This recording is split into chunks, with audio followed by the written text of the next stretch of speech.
முதலமைச்சர் எதுவும் பேச மாட்டேங்கிறார். To remain silent in the face of evil is itself evil. எதுக்குடா அவனை தொட்ட? அவன் சுடு தண்ணியிலே கைய விடுவான், உன்னை சும்மாவா விடுவான்? மாண்புமிகு எதிர்கட்சி தலைவர் பேசும்போது நிறைய பேசினாங்க. அதுல ஒண்ணு மட்டும் நம்மள இன்டைரக்டா ஈவில் அப்படின்ற அந்த வார்த்தையை யூஸ் பண்ணாங்க. ஈவில்ஸ்னு டெவில்ஸ் பேசக்கூடாது.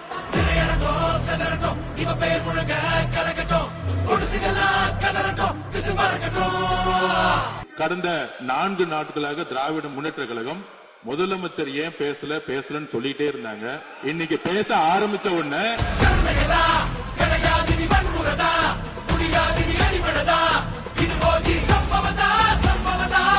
இப்பவும் சொல்றேன், மக்கள் பணத்துல இருந்து ஒரு பைசா கூட தொடமாட்டோம், தொடவும் விடமாட்டோம், தொட்டா விடமாட்டோம், இதுக்கு முன்னாடி தொட்டவங்களையும் விடமாட்டோம்.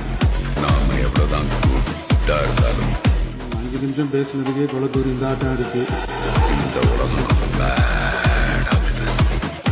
பேசுனா அப்புறம் என்ன பண்றீங்க?